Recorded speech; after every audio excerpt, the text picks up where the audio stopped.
Hello, in this video I'm going to show you how to recover deleted Instagram post on iPhone. So go to Instagram and go to your wall, and I will delete this post.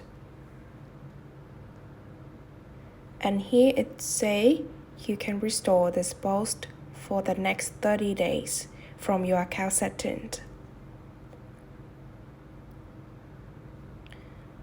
And now we're gonna tap to this three line in the corner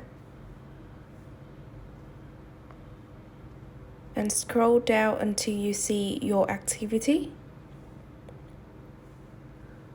And here at the remove and archive content, tap to recently deleted. And here is our post. Just tap to this three dot and tap restore. Restore again.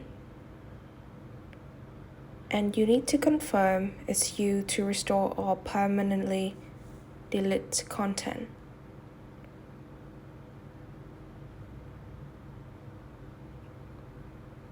We're gonna receive the 6th code from this email, and we just tap it in. That's it. Thank you for watching, and I hope this video is helpful.